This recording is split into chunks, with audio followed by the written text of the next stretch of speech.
Additional symptoms. Sometimes there were great festivals in the house of Nanda Maharaj, and all of the inhabitants of Vrindavan would assemble for these festivals. During one such festival, Srimati Radharani was seen wearing a golden necklace given her by Krishna. This was immediately detected by Mother Yashoda as well as by Radharani's mother, because the necklace was too long for Radharani's neck. At the same time, Radharani could see Krishna nearby, as well as her own husband, Abhimanyu. So, all of these things combined to make Radharani feel very much ashamed, and with her face shriveled,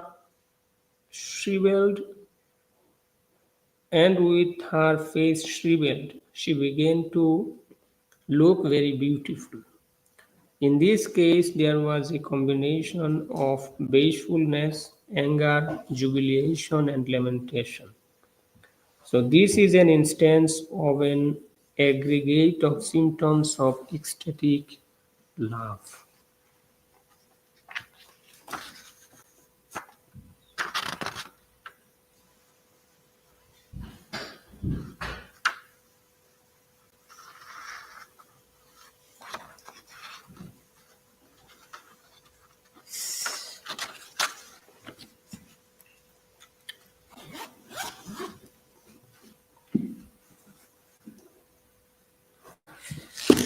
Reading from Srimad Bhagavatam, Jai Grantaraj, Bhagavatam ki. So, we will read from text 4, 5, 6, 7, and 8.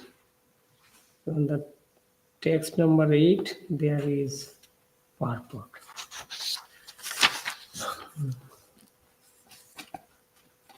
Om Namo Bhagavate Vasudevaya. Om Namo Bhagavate Vasudevaya. Om Namo Bhagavate Vasudevaya. Om Namo Bhagavate Vasudevaya. Om Namo Bhagavate Vasudevaya. Om Namo Bhagavate Vasudevaya. So,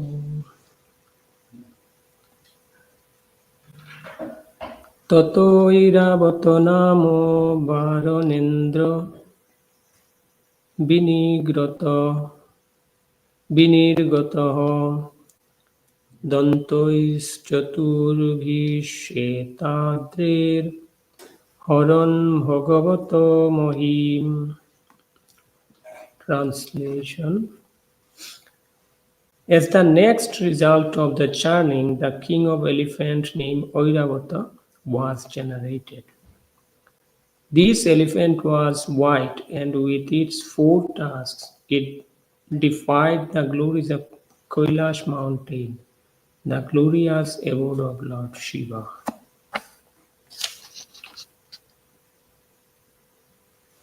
Text number 5. Oiravana dayastu astau diggaja abhavam stataha abramu pravrittayastau cha karinyastu abhavam ripa. Translation. Thereafter, O king, 8 great elephants, which could go in any direction, were generated. They were headed by Oiravana. 8 she-elephants, headed by Abramu, were also generated. So there is a 2 lines part, only the name of 8 Oiravatis. The names of the 8 elephants were Oiravana, Pundarika, Vamana, Kumuda, Anjana, Pushpadanta, Sarvabhauma and Supratika. Text number 6.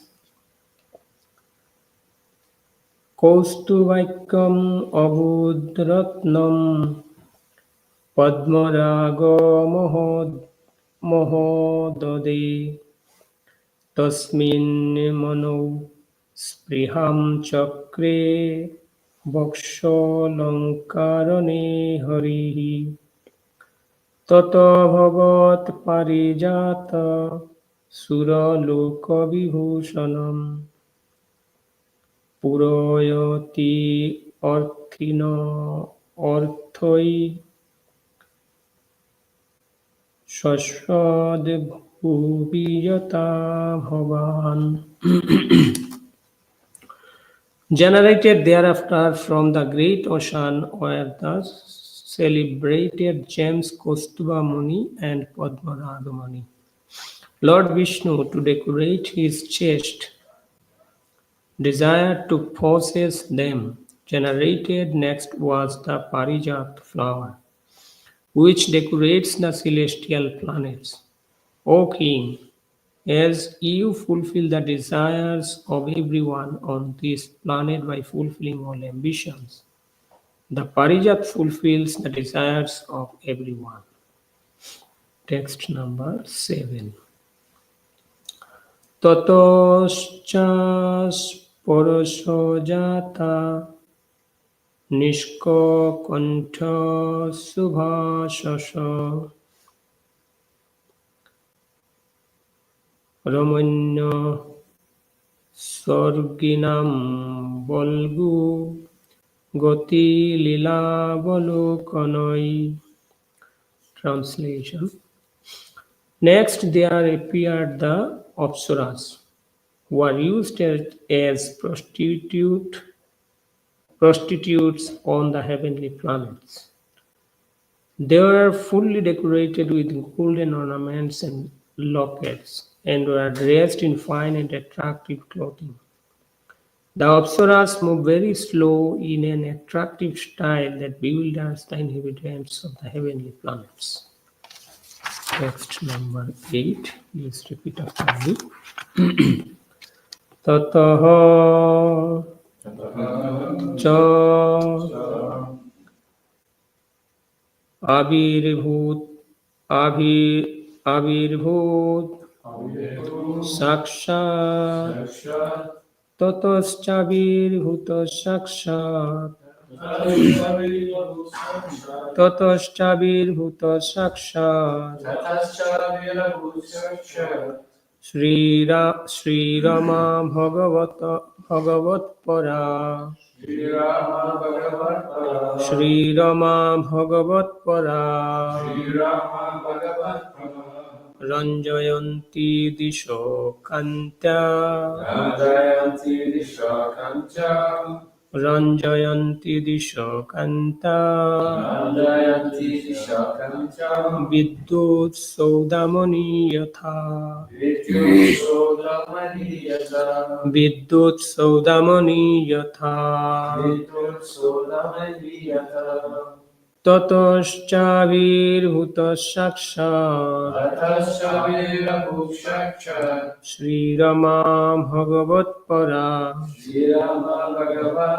Ranjayanti Disho Kanta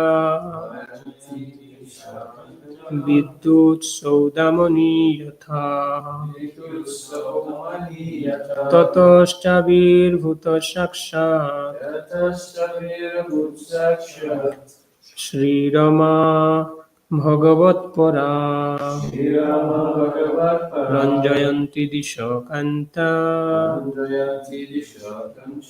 Vidyut Saudamani Yatha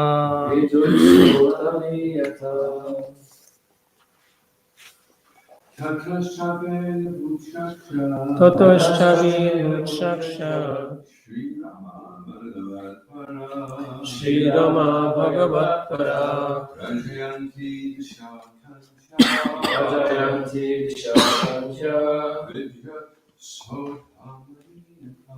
Vidyut Saudamani Yatha Tatascha Viramukshaksha Tatoscha Virabhutshaksha Sri Rama Bhagavat Para Sri Rama Bhagavat Pura Ranjayanti Vishakancha Ranjayanti Disho Kanta Sodamani Yata Vidyut Saudamani Yata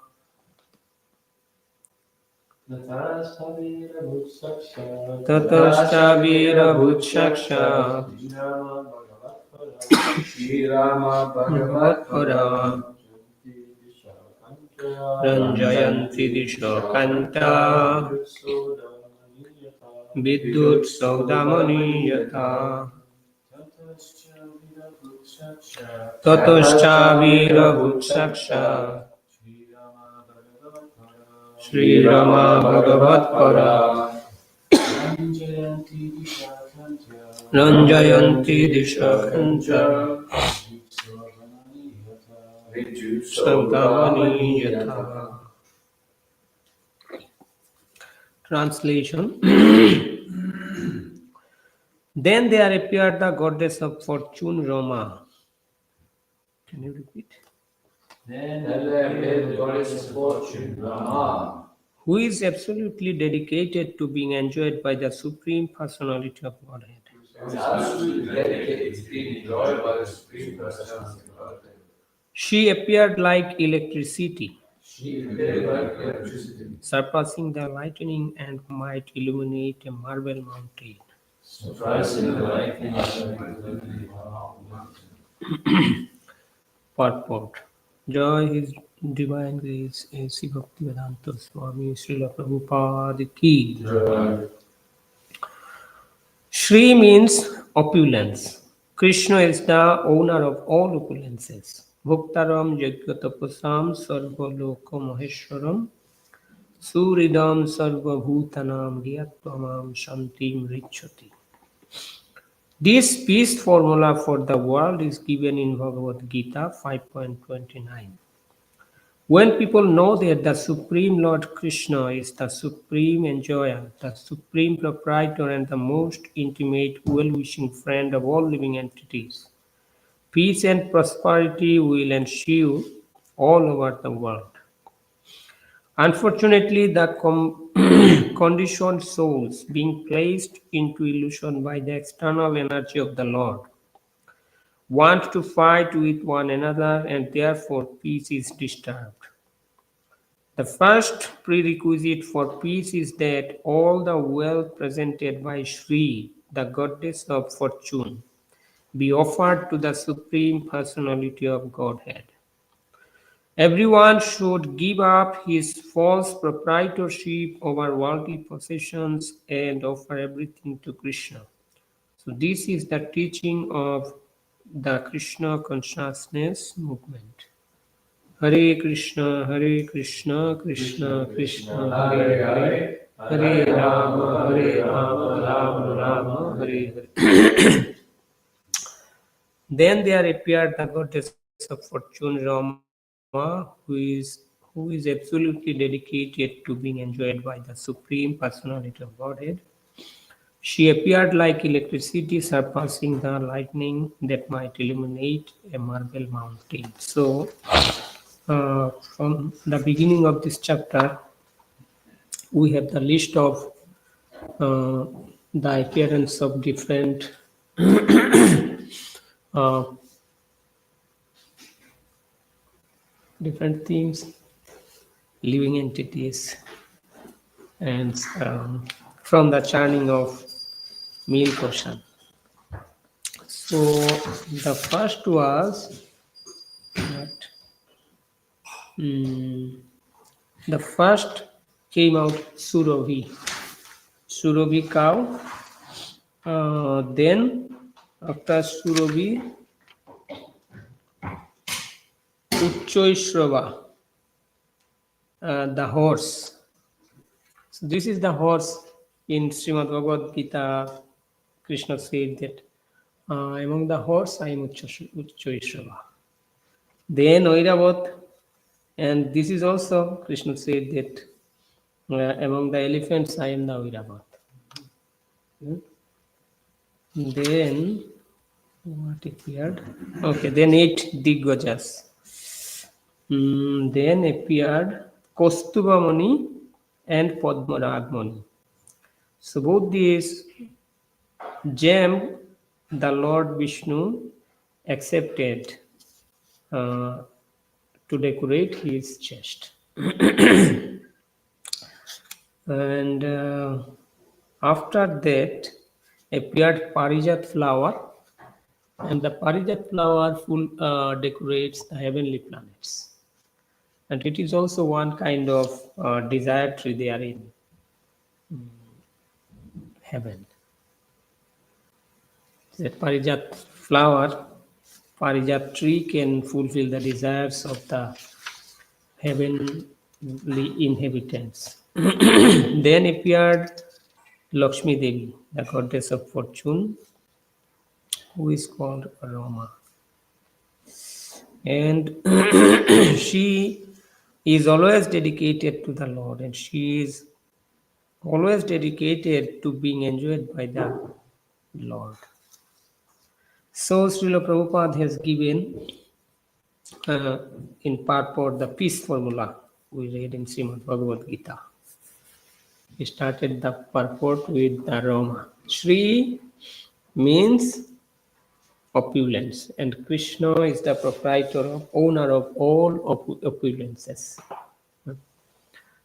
So Aishwaryasya Samagrasya Virjasya Jasasya Gyano Sri Gyano Vairagyasya Sannam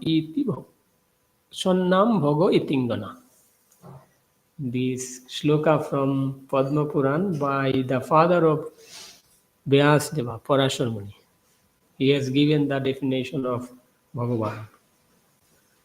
These are 6 opulences. Aishwarya, Virya,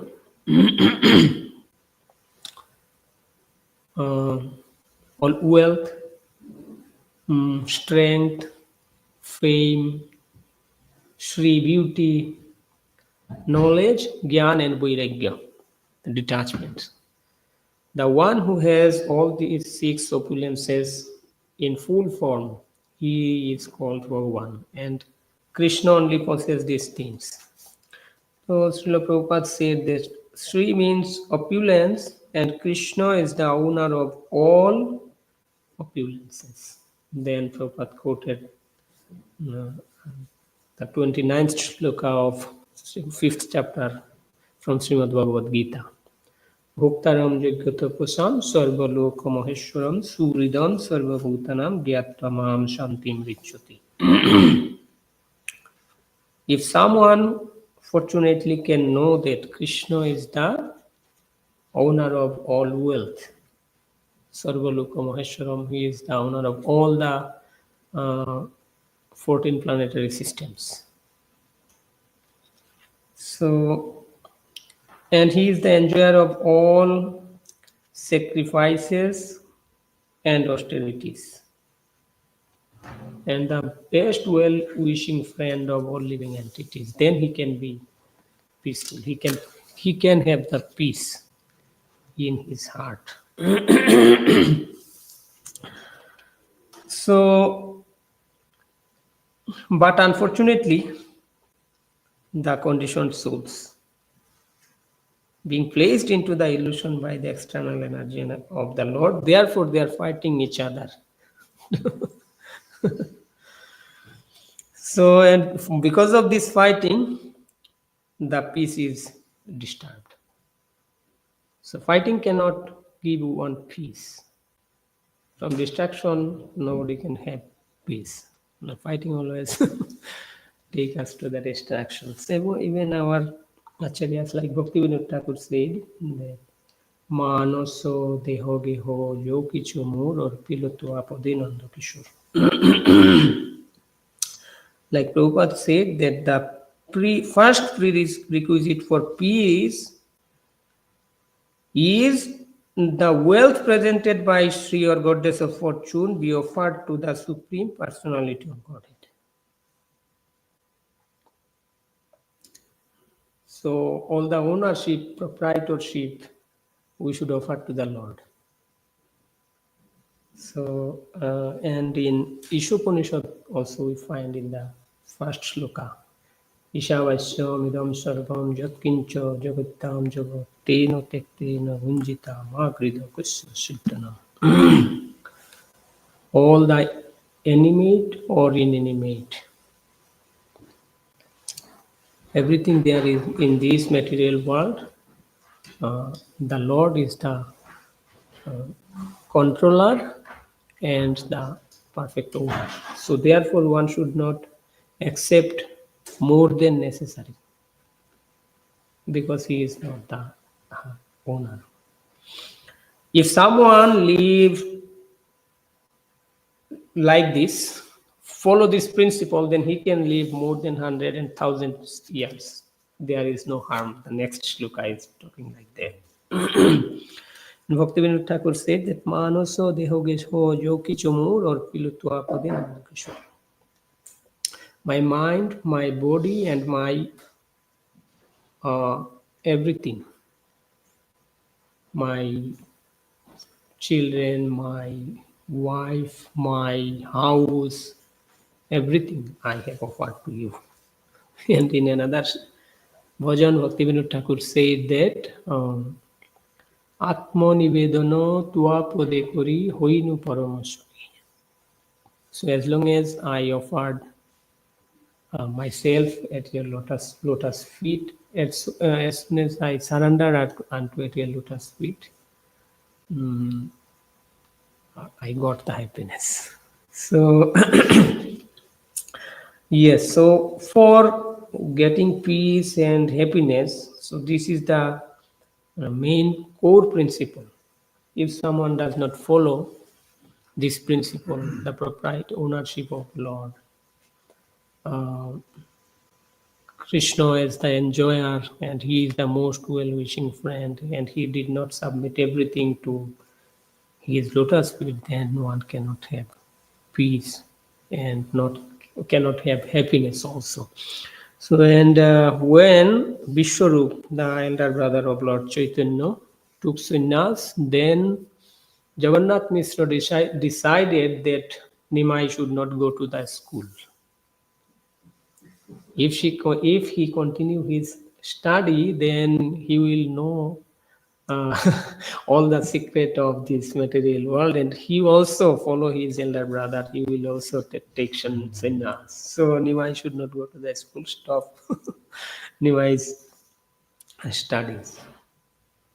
So then Sachimata asked Jagannath Mishra, so if you stop his study, then he will be illiterate and nobody will give his daughter as his wife. He will be unmarried. So in counter argument, Jagannath Mishra said that there are innumerable people in the world, those who are illiterate, but they have wives. They are rich men. So it means that Krishna,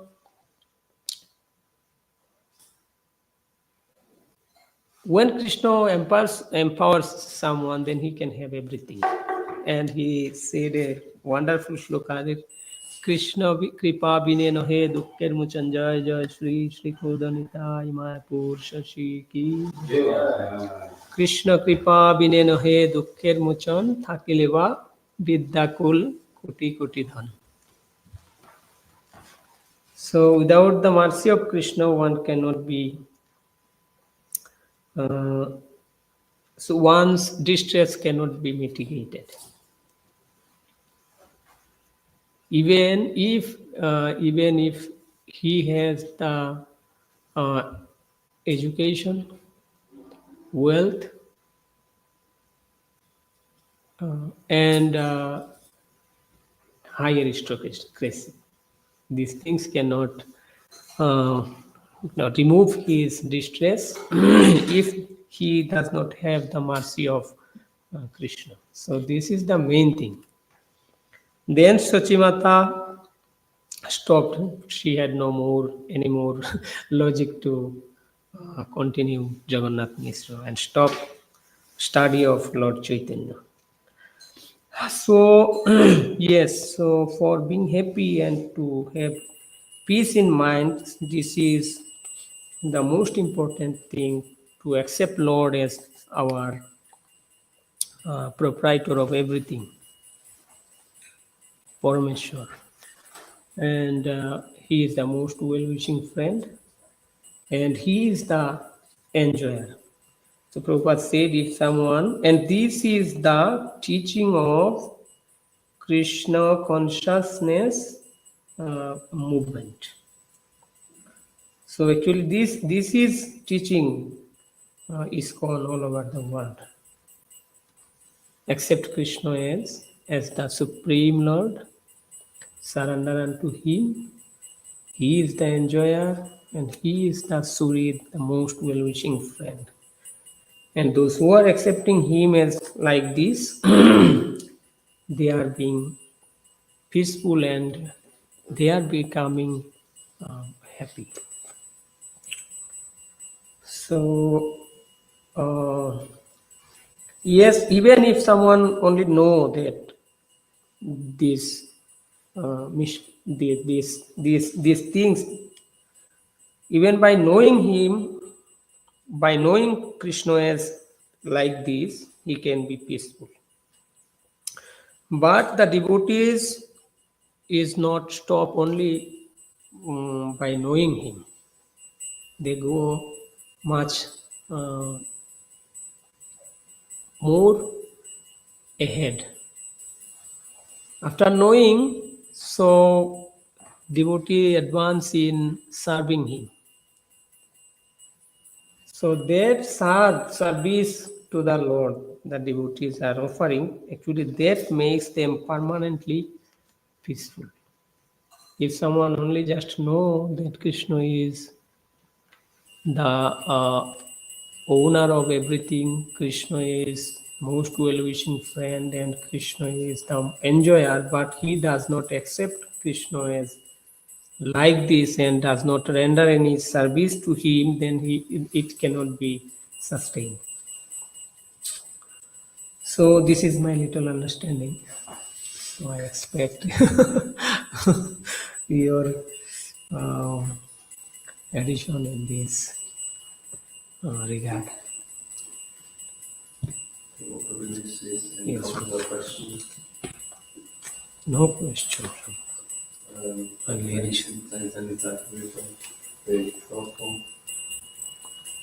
Insights into the Bhagavatam. I was just thinking, because the last chapter I was reading about the poison coming out, and now we're seeing all these auspicious things coming out. I was just wondering why the poison had to come first before all the auspicious things. Is that like a general thing that we have as well with our lives? Probably answer this question. If it is likened to sadhana bhakti, then the first stage is anartha nivritti. So the first stage is the unwanted things come out, like with ghee, and then once they're out, then you have the pure substance, the ghee, and then you can start making auspicious preparations, using it in sacrifice, so many things. But first of all, it has to become qualified, and then from that, nice things can come out. So a devotee could look at that and think, okay, my life right now, doesn't seem to be a lot of good things happening. All that's happening is I'm becoming more and more aware of the bad things that are there in my heart. Therefore, this process doesn't work, and I'm going to discontinue. You know, there are a statistical amount of devotees that do discontinue because they don't get through the anartha nivritti stage. So they must have been aware, the demons and the demigods were aware that after that poison had been produced, things were going to start getting more interesting, you know, because they were very enlivened when Lord Shiva came and drank the poison. Then they started chanting again, even more enthusiastically than before, because they know the worst is over, you know. And that in sadhana bhakti, that stage would be nishta. Once you've achieved nishta, then devotional service starts to become interesting. Taste starts to come in, and the Lord really starts to reciprocate. You become a much more powerful preacher.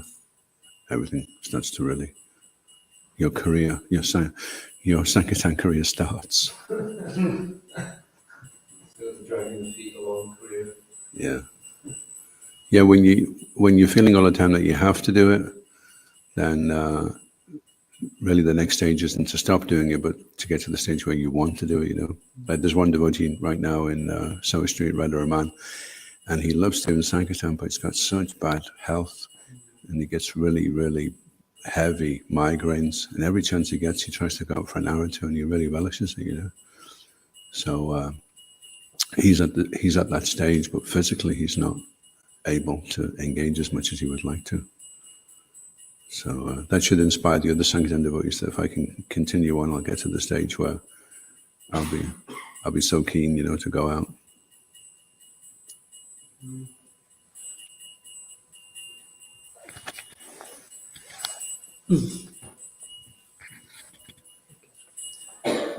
Yeah, I just wanted to add on to what you were saying there. In the previous verses, the Lord did say there will be a poison produced, but don't worry about it. There'll be other things that come as well. So they were actually aware that this was like a passing thing. So it's quite interesting. So once that's out the way, they're like, right, here we go on to the good stuff. They were also telling that the poison had come out and that there would be danger. So they were also, although they'd been reassured, then there was still fear there, and it wasn't until Lord Shiva actually stepped forward and did it. Up until then, they were still like disturbed and confused. I was just thinking that as you mentioned it being disturbed and confused, maybe they were anticipating so much auspicious things to come out. This is a speculation, right? they were trying to enjoy it before it was coming, so that's part of the disturbance.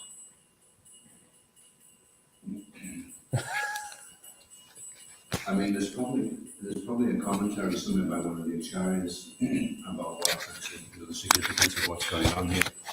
Whereas we're ruminating on it. It could be this, it could be that. But do you know of a commentary by one of the acharyas, Bhaktivinoda Thakur, Bhaktisiddhanta Saraswati Thakur, to take this section? Hi, Prabhu.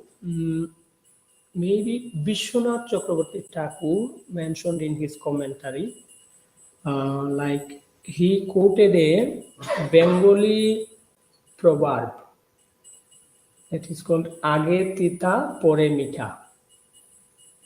Tita means bitter and Mitha means sweet. So first bitter, then sweet. And Bhaktivinoda Thakur also mentioned in the list of Bhogarati. So when the procedure of serving prasad, so first you have to serve the bitter items like bitter gourd, and gradually you have to go to the sweet. And one more thing I heard, I read on Bhakti Siddhanta Saraswati Thakur Prabhupada's commentary of Bhagavatam.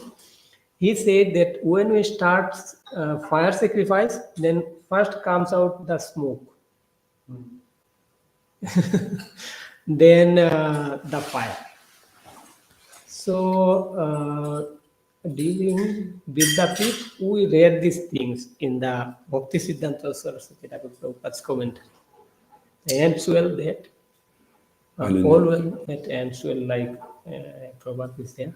And Krishna says in the Gita, what starts off as poison becomes like nectar in the end. And then Rupa Goswami says, Shakrishna Nama Charitadi. Rupa Goswami, he says, Shakrishna Nama Charitadi Sitapya Vidya Pito Patapta Rasanasya Narochikanu. He says it's very sweet, but it tastes bitter in the beginning of the holy name because of your jaundiced condition. But if you carefully continue on, then a natural relish will awaken in the tongue. But I don't know whether you would link that with this. It could be linked. That there's poison to begin with. Also, the significance of the poison is that it is by Lord Shiva's mercy and Lord Shiva's compassion. But neither the demigods nor the demons were equipped to deal with it, you know. And how that would relate then to your sadhana, that on your own you can't deal with it. You need the association of the devotees, you need the spiritual master, otherwise the poison will overwhelm you.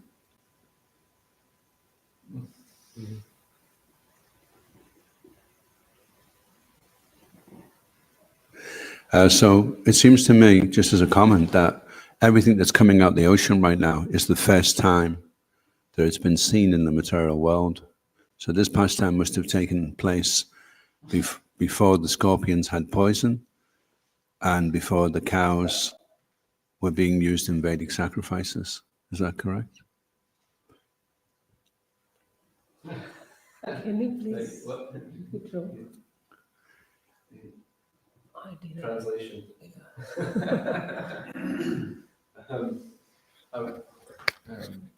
Prabhu's asking if this pastime happened at the start of creation, before all of these things that are coming out were present in this material world, like the cows and the elephants and scorpions and stings. Is that right?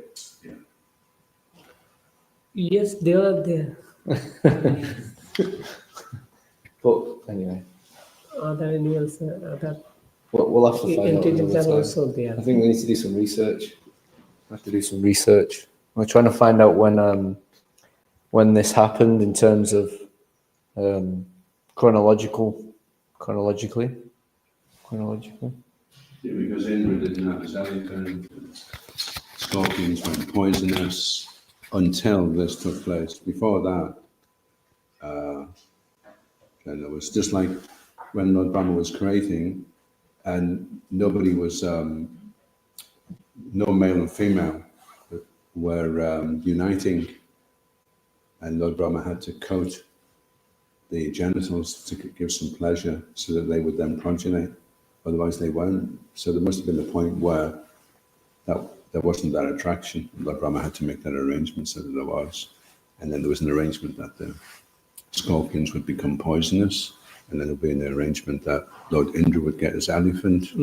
So before that, they didn't have these things. Because in the material world, everything has a beginning, isn't it? It's not that Indra eternally had the elephant. He got it at some point. And everything, in the spiritual world, you know, the cows are always there, and the milk's always used to make ghee. That's just the way it is. But not in the material world. There has to be a point where there wasn't that going on. And then at some point, one day, on whatever day this took place, was the day that it started. Yes, so we have to research on that. There is a question about this. So, with relation to Brahma and his agency of creation, every day he creates, because at the end of his day, isn't there a devastation? Is this a repeating thing that happens every day of Brahma, or is this something that is just happening once in the whole lifespan of the universe? Do you know? Yes, Prabhu. Every day. On the very first day that Lord Brahma creates, he doesn't know how to create. And then he sees Krishna, and he sees the spiritual world. And then he knows what a tree looks like. He knows what a river looks like. He knows what a cloud looks like. He knows the sky should be blue. And then after that, he reconstructs. So initially there's nothing.